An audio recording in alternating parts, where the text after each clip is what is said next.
Now, after using the Samsung Galaxy S10 Plus extensively, I will answer all the questions that you have asked me in my first impressions video, and also I'll share with you everything that you guys need to know about the phone, so keep watching.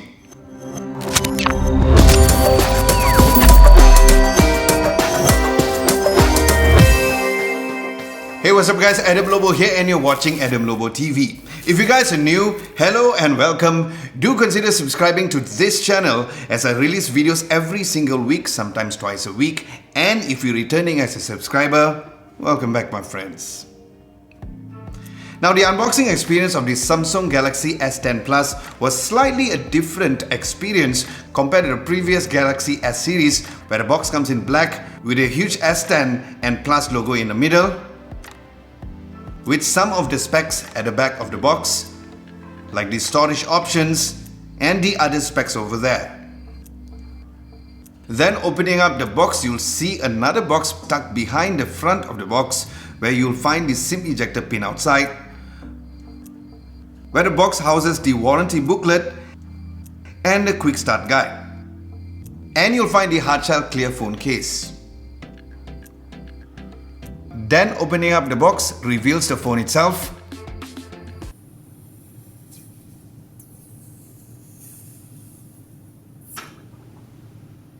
Now underneath that you'll find the USB-A to USB-C cable, the AKG wired earphones which was in white, nice white, love it, the fast charging adapter and a USB-A to USB-C OTG adapter. Now going over to the phone specs, the S10 Plus comes with the Exynos 9820 chipset here in Malaysia with the Mali G76 MP12 GPU. It is coupled with 8 gigs of RAM with either 128 gigs or 512 gigs of storage. Then it comes shipped with Android 9 Pie with Samsung's brand new One UI, and as usual it is still IP68 dust and water resistant with a new Wi-Fi 6 connectivity and Bluetooth 5.0. Alright, let's talk about the color options for the S10 Plus. There's 3 colors for you guys to choose from. The one which I have is the stunning Prism White, hashtag white love as always. Then there's also Prism Black and Prism Green. So yes, that answers your question, Chun Leong Lim. Now as for the phone's build quality, at the back there's a really nice ceramic finish with the Gorilla Glass 6 with a glossy aluminium built at the sides, which gives this phone a really high quality finish to it. And to my surprise, while the device looks heavy from far, it was actually quite light, and thanks to its ceramic finish, it is definitely less slippery than glass-backed phones. So yes, that's your answer, Bearded Bro. Then the camera is arranged in a horizontal position with a tiny little bump to protect the camera, and yes, there is no fingerprint sensor since Samsung has introduced the all-new ultrasonic fingerprint sensor right in front in the display, which is currently the fastest that I have ever experienced, and it works well even if your fingers are wet. And there was a huge talk about the screen glass protector that can work with the phone, and yes, I will link that exact glass protector down at the description below, but please keep in mind that the phone already comes pre-installed with a screen protector out of the box. So hope that answers your question, Gino. Now as for the ports and buttons, looking down below there is the headphones jack with Dolby Atmos and AKG sound support, and then there's a USB-C port and one of the 2 stereo speakers, as the other is on the earpiece similar like the Samsung Galaxy Note 9, and on the left there's the volume rocker and the Bixby button, where right now from the latest update it can be remapped to open any other apps. It can't be used for the Google Assistant, but I use it to open Waze when I'm driving for easier access. Then there's also the power button on the right side, where this time around is placed slightly more on top, where again at first it did feel different, but this goes back to your muscle memory. Then there's a SIM card and the SD card slot which supports up to 512 gigs of storage.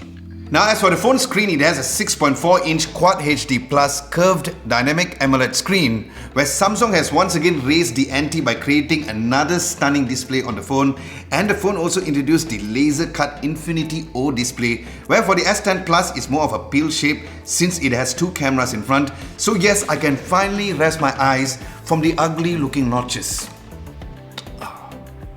And the screen comes with a resolution of 1440 by 3040 pixels and a 19 by 9 aspect ratio and a super high 93.1% screen to body ratio. And of course, viewing videos on YouTube was really nice, and since the cutout is at the top left of the screen, it's barely noticeable.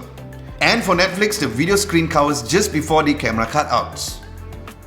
And for the camera specs, there is 3 cameras. One is a 12 megapixel f2.4 52mm telephoto lens. Then there's a 12 megapixel variable aperture of f1.5 to f2.4 wide angle 26mm lens and an ultra wide angle 12mm 16 megapixel f2.2 aperture where you can easily change the focal length in the camera app. Now, pictures on the phone were the best that I've ever seen on a Samsung device, where there is a huge difference in quality, especially with the new software upgrades and a better scene optimizer. The daylight shots was really amazing with the HDR10+ picture quality, having lots of amount of details of the buildings and the sky without really blowing out on the saturation. Pictures are also really great even at direct sunlight, as you guys can see, where other phones right now would have blown out the image.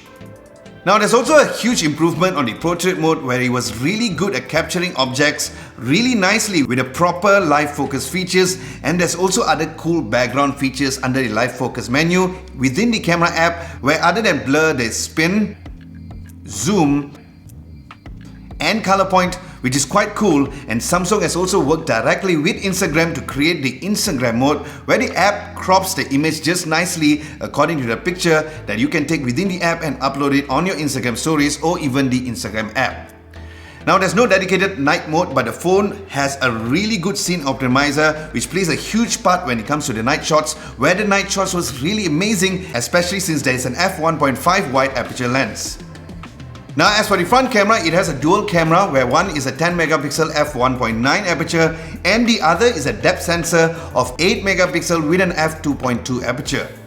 Where the front camera selfie pictures was really great as expected, and here's another huge improvement for the live focus for the front camera app, where the pictures had not only very good edge detection but also had a really great dynamic range for the blurred background as well. So yes, that's your answer, Faisal Ratul. Now, as for the phone's video taking capabilities, the phone has the biggest edge here as it can record up to UHD 60 frames per second and a super steady high quality video at 30 frames per second with HDR10+ was really amazing. And honestly guys, the video quality and the color coming out from the phone was the best that I have ever seen on a phone. It had a really nice dynamic range with proper color balance of video straight from the camera. And what's nice is that you can even change the focal length of the video lenses even during recording, which made the phone's video recording capabilities really versatile and great. And another mind-blowing feature is the newly added UHD 2160p video recording for the front camera, which also has great image stabilization, where overall it was super great, especially for Instagram stories even under the Instagram's compression. And yes, the video quality was also really good for vlog, for landscape mode as well. Now, as for the phone's sound quality, like other Samsung flagships, it comes with a Dolby Atmos surround sound where it has a stereo speaker, one is at the earpiece and the other next to USB-C port, which sounded really nice. And here's a quick sound test.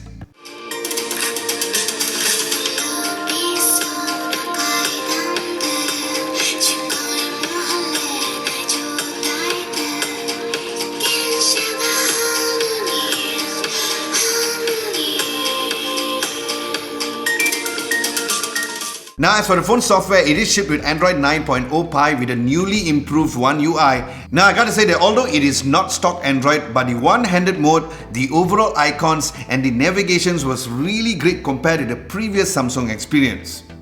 Now, as for the phone's battery, it comes with a huge 4100 milliamps of battery, where again, it is amazing how Samsung has managed to put in a huge battery capacity in such a small form factor of the phone. And during my test with automatic brightness turned on, I got an impressive of 4 hours and 45 minutes of screen on time with a total of 9 hours and 1 minute when my phone's battery was at 5%. And what's great is there is now the fast wireless charging at 15 watts, and it has a very neat power share feature where it charges other wireless devices either for other phones or even such devices like the Galaxy Watch Active and the Galaxy Buds, where I think it is really great that Samsung is creating a really immersive ecosystem to have all the devices to work and pair instantly for a great overall experience.